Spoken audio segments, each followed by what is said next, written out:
What's your goal the first week here? You know what? We're working on taking care of the football. We're working on execution, fundamentals, and spending all of our time on that. And as long as we're getting better at all three of those, we're going to be good. Everybody's out there giving us 100%. And had a good off season, good time with Tank right there, and we're excited about where we're at right now. Brendan said he's getting more comfortable being uncomfortable. How happy does that make you here? It does. You know, BP, if there's one thing about BP, his personality is just a little bit different than what I'm used to as a quarterback. We've talked about it. He's working on it, and he enjoys now kind of the pressure on him right there and having to react to it. And he's getting better at it every day, and he's working hard at it. How is it having Art in your room now and having him be live with you? Art's a great addition. You know, you got a guy that's played and started in the Big Ten. As soon as he steps in the huddle, he brings the presence of a quarterback that started in the Big Ten. He knows how to handle a huddle right there. He brings a lot to the table. We're excited about Art. How do you kind of view that competition? You liked about him? About Art? Yeah. I mean, Art's a big quarterback, makes good decisions, throws the ball on time, you know, can manage the offense, and that's what we've got to get. You know, that's what we had to have right now, and we were able to get it. How do you kind of view that competition right now between you and Brandon? Well, I wouldn't say there's no competition right now, but Brandon right now would be, you know, if we were playing tomorrow, he's our starting quarterback. And he's earned that spot through spring ball, and he's keeping that spot right now. So he's doing a great job. What we're talking about Art doing is going out there and learning and mastering our offense, and he's getting better every day. But he doesn't have the snaps BP does in our offense. And what are your impressions of Mike Epstein been since you've gotten him back, and what do you make with the running back group? Well, we're deep at running back. Very excited about that. Excited that Mike's back with us. Everything I've seen has been positive, but you know we haven't had the pads on anything yet. What does Isaiah Williams add to your wide receiver room? You know, he's got unbelievable God-given ability for that slot position.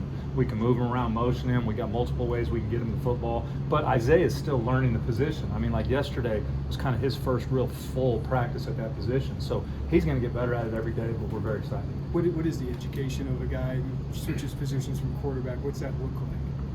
The thing I'm excited about, if someone spent time in my room, they usually know what everybody's doing. And so he's able to pick up, I think, on a lot of things very easily as far as the big picture stuff. But then the small picture stuff, all the little stuff that Coach McDonald teaches those guys, that's what he's got to learn and spend his time on. Brett said yesterday there was no starting quarterback. You said there's maybe still a competition there. Like, will you name a starter? How do you like to go about camp? Well, I don't name the starter. I'm not the head coach, okay? Whatever Coach Bielema says is what it is. And I'm not saying Brandon's a starter. I'm saying if we had to play tomorrow, he'd be the guy that goes in right now. So he's been running with the ones right Do you now. like competition in that sense? Love competition at all positions. I think it makes everybody better. Tony, is there excitement about what you have at tight end, up and down that depth chart right now? Yeah, you know, we feel like we're deep at tight end, not just two guys, but 3 and 4 tight ends right there. They're getting better every day, and it's a way that we can play in bigger sets with 12 personnel as one of our primary sets. What do Blake Jairosati and Jack Bedova add to your offensive line? You know, they add guys that have played football at the college level. You know, might not be at the Big Ten level, but they've played football at the college level, and they understand how fast ball is, how to react to it out there, and there's nothing more important than experience at the offensive line position. You seem to have a lot of that. How's that show itself for you guys? Well, hopefully it'll show itself well. Again, we're not in pads right now, and so, you know, we've got a lot of guys that are practicing right now that weren't practicing with us in the spring, whether they're transfers, freshmen, guys that were hurt in the spring, and so we're excited about that. Alex Malcheski's been one of those guys. What have you seen from him just in 2 days here?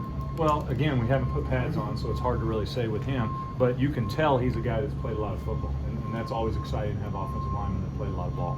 So what's maybe the goal for you as a coordinator, incorporating those guys that haven't been with you through the spring, kind of in training camp, and getting them up to speed maybe is? Well, nobody just, Coach Bielema's got a pretty hard rule. Nobody just jumps in and is the starter right there. So they've got to come in, they've got to work their way in, they've got to prove themselves and move up the depth chart right there. And that's what will happen over the course of the next 2 to 3 weeks. Is there anywhere where you feel like Brandon's really improved since the spring? I think Brandon's improved his decision-making with the football, like understanding when stuff's not there, I don't have to force it, not holding the ball too long, maybe taking a sack, using his legs. He's got athletic ability, he's long, he's fast, getting out of the pocket a little bit quicker and making something happen, and just overall taking care of the football better. How comfortable are you scheming up plans for him to run the ball? That may or may not be the case. It depends on who we're playing, what we need to do right there, how healthy he is. But Brandon could certainly do it. And from some of the younger quarterbacks, what have you seen from a guy like Deuce or even Samari?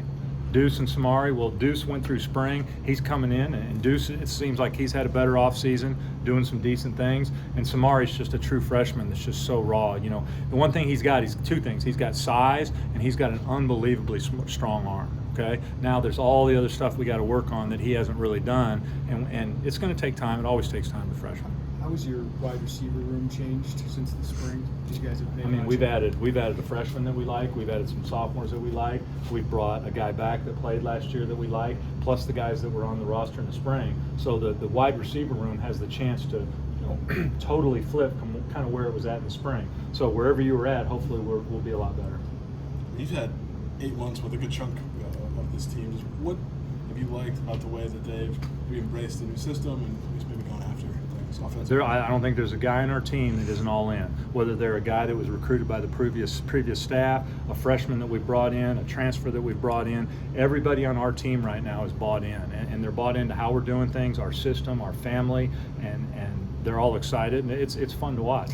When you're in this position, you know, maybe working with a new group of players, what do you feel like is the most important thing for you, just to continue to get that buy-in and to teach?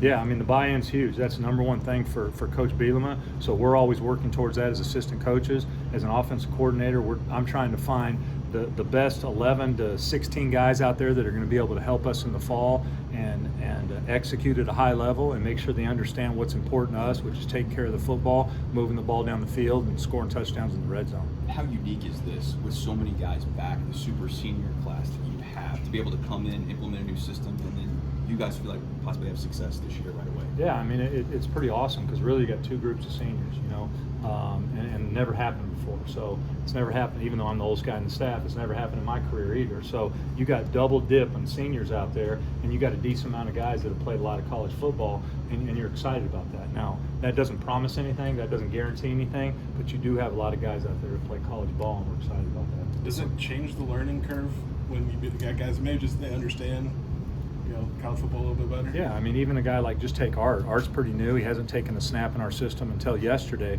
but Art's played a lot of college football. He's played in the Big Ten in football games and started. He came in, he had to switch verbiage a little bit, but he gets stuff, he understands it, he's experienced it right there. So there's no, you know, nothing greater than experience.